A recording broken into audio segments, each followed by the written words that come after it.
Hello po ngayong hindi pa nagtatapos ng September.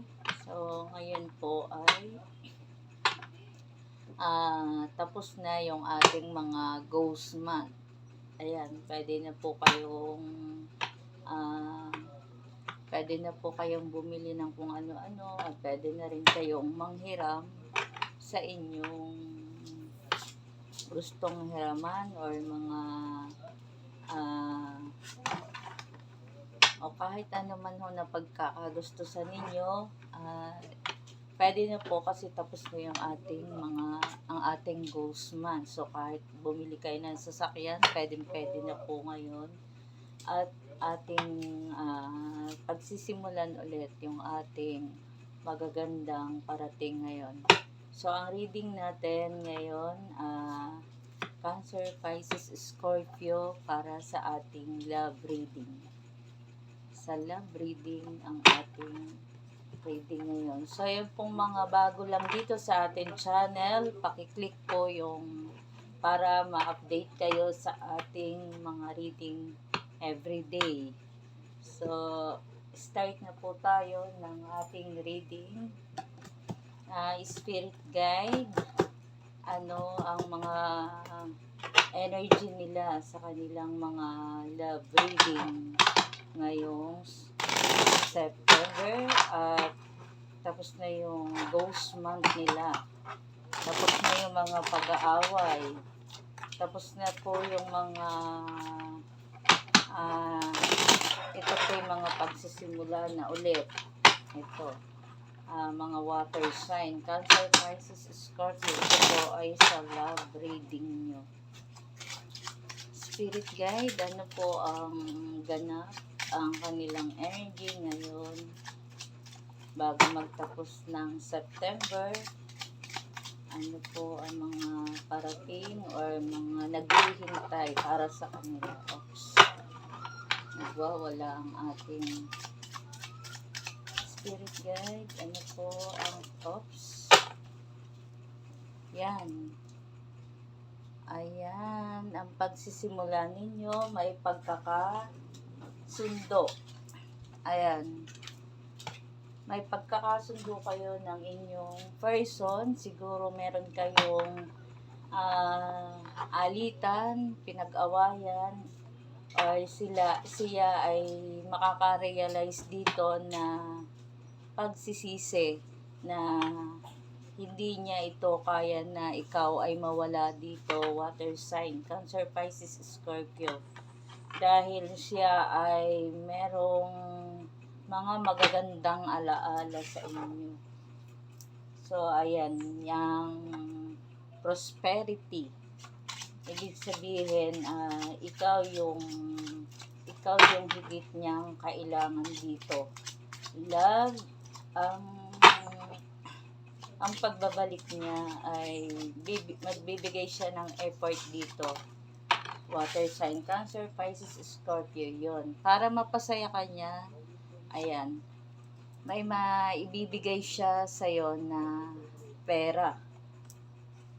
So kasi yun naman yun talagang pinagtatalunan ninyo, ng person ninyo. Mabibigyan ka niya dito ng pera, yun, matutulungan ka niya dito sa iyong mga kailangan. Meron din dito na taong kung kahit ano to, single or may karelasyon ka na dito o person, pero meron pa rin person sa'yo na humahanga sa'yo. Hindi nyo naiiwasan kasi malakas yung inyong malakas ang ninyo, Cancer, Pisces, Scorpio, ang inyong charisma, yun ang tawag sa inyo. Meron pa rin taong humahanga sa'yo at laging nakamasid ito sa'yo. Lahat ng kilos mo tinitingnan niya dahil humahanga talaga sa kakayanan mo. Meron parating sa'yo na malaking halagang pera, sobrang ikasasaya mo. Siguro bibigyan ka dito ng person mo ng malaking halagang pera. Siguro nag-iipon siya at ayan, sa kanyang pagbabalik, Cancer, Pisces, Scorpio, siguro sa pagbabalik niya, ayan, sobrang masaya ka na. Ayan. Dito, mag-uusap na kayo dito at ito, handa ka na niya dito na pasayahin at babawi siya sa'yo ng sobra. Kasi dito ay meron dito na effort na ibibigay siya sa'yo. May ano dito, nagkakaroon kasi kayo dito ng problema. Nagsisimula din yan sa problema ay sa'yo. Sa'yo rin nagsisimula yung problema ninyo, water sign. Cancer, Pisces, Scorpio. Pero dun ay yun ay matatapos na kasi mayroon kayong prosperity dito. Yung mga problema na dumarating sa inyo ay matatapos na. Kasi yung problema mo, ayan, sa pera. Siguro kaya nagiging mainitin ang iyong ulo dito, Cancer, Pisces, Scorpio, dahil dito sa iyong mga bills, sa inyong mga, syempre, nagkukulang siya. Ayan. Dito ay medyo magiging okay na yung inyong pagsasama kasi dito meron na dito na masusolusyonan ninyo yan dahil sa inyong kaperahan. Ayan, o. Love. Sobrang ganda.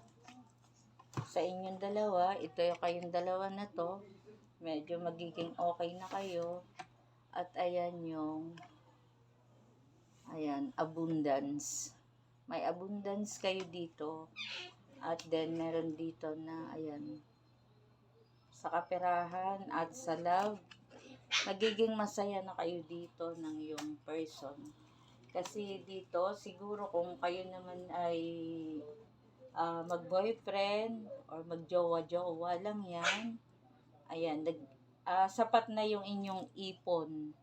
Sapat na yung inyong ipon para kayo ay magpakasal na. Ayan, magiging maganda yung inyong ano dito kasi dito ay yung inyong pagtsatsaga at away-bati ninyo dito. Ayan, magiging maganda na yung ibubunga. So, dahil dito, may 2 of Cups, ayan. Nagkasundo kayo ng person ninyo. Sobrang na-miss nyo ang isa't isa dito. So, ayan, may the Chariot. Ayan. Medyo a-action si person. A-action si person. Mag-aano siya ng effort para mapasaya kanya ng sobra. A-action siya. Ayan.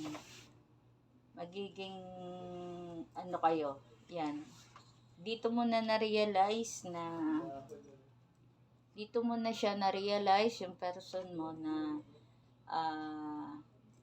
handa na kayo. Andyan na kayo sa inyong pagsisimula. At dyan mo na na-realize na siya rin yung kailangan mo dito. Na-realize mo dito na mahal mo talaga siya. So, meron dito na, ayan, magkakaroon kayo dito ng pagkakasundo. Meron ditong the will. Ayan. May 5 of Pentacles. Ayan. Yung mga nangyari sa yung mga kalungkutan, ayan, matatapos na yan. Dahil dito yan ay mabubuksan na yung iyong isipan, ang iyong puso dito para sa iyong person. Para, ayan, bubuksan mo na yung iyong puso para sa iyong person, para pumayag ka na dito sa dahil may malaki siyang effort na gagawin sa'yo. Kasi magiging masaya na kayo dito. May page of words ka dito. Ayan. Meron ka dito na mga ginagawa at pinagkakaabalahan. Sobrang pinagkakaabalahan mo dito. yung mga effort na yon, yung mga pinagkakaabalahan mo na yan, ayan, magiging maganda. May the temperance, ayan. Yung mga taong nasa paligid niyo dyan, ng mga taong nagpapasira sa inyo, ay yung mga taong mga sa paligid nyo na tamang nasisira ang inyong pagsasama dyan, at sa inyong mga pangangailangan dyan dito ay nagkakaroon kayo dito ng pag-aaway. Pero dito ay dumaan man ito sa iyo, itong mga masasakit na tong nangyari sa iyo, Cancer, Pisces, Scorpio, dumating man itong masasakit na to sa iyo, di ka dito nakatulog, sobra kang dito nasaktan, pero may nag-guide pa rin sa iyo, ang iyong spirit guide, kita mo. Ayan. May mga masasama man na lumalapit sa iyo, pero nakakaya pa rin yan ng spirit guide mo para pakalmahin ka dyan. Kaya may parating sa iyo dito na pera. Sobrang siguro yun yung effort sa iyo ng iyong person. Ayan. May Two of Pentacles. May Two of Pentacles. May Ace of Pentacles. Meron ka dito kasing pinamimilian dito. Meron ka ditong dalawang pinamimilian dito. Career or pag-ibig. Ayan. Career or pag-ibig dito. Cancer, Pisces, Scorpio. Ayan. Meron parehas dito na magiging success ka dito sa iyo. May Six of Pentacles. May mahahawakan ka na malaking halagang pera. Ayan. Magiging stable ka na dito sa kaperahan mo. Sa iyong siguro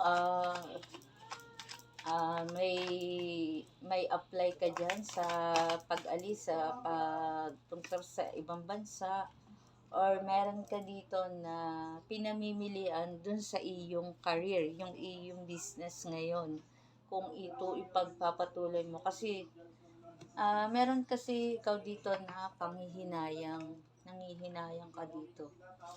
Ayan, nangihinayang ka dito kasi ang dami-daming nawala sa iyo dito na iyong pinagpaguran at iyong kaperahan. Andito yung mga kaya meron ka dito na pinaninimbangan, Cancer, Pisces, Scorpio. Ang dami mo na ditong sobrang pagod, ang layo-layo na ng iyong nilakaran, hinakbangan, tinakbuhan. Basta ang dami mo na ditong sobrang pagod. May Queen of Pentacles ka dito. May Queen of Cups. Yung mga minamanifest mo na yan, nakapirahan, ayan ay bubunga. Yung sabi nga ay magiging stable ka na dito sa iyong career or sa iyong pag-ibig or sa iyong kaperahan. May prosperity ka dito. Magiging masaya ka na dito kasi ayan, ikaw magiging masaya ka na dito. Makukuha mo na yung iyong mga minamanifest mo dito. So alin man dito yung pamilian mo dito, sasang-ayon si universe at si God sa'yo. Kasi may dalawa ka ditong pinaninimbangan. Yung trabaho mo dito sa Pilipinas or paglipad mo or pangingibang bansa mo dito. So nandun pa rin yung iyong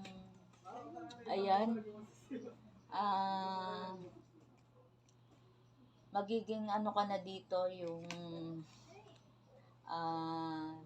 dalawa na lang siya kasi doon mo makukuha kasi yung mga success mo na yung mga minamanifest. Yan yung mga minamanifest mo. Ayan. ang iyong love at career. Ayan, magiging success yan. Dahil meron ditong effort na mangyayari. Ayan. Tutulungan ka siguro, dito ay susuportahan ka dito ng iyong person. Susuportahan ka dito sa mga plano mo, sa mga binabalak mo. Makukuha mo yung suporta mo ng person mo dito. At yun ay makakatulong sa inyo para sa inyong pagsisimula at para sa inyong pamilya, or wala ka pang pamilya, or sa inyong bagong nagsisimula kayo sa iyong pagpapamilya. So, Cancer, Pisces, Scorpio, sana naka-resonate kayo dito sa aking reading, at comment na lang po kayo dito kung nakuha ninyo yung energy ng ating reading. So, God bless po at thank you po sa inyo.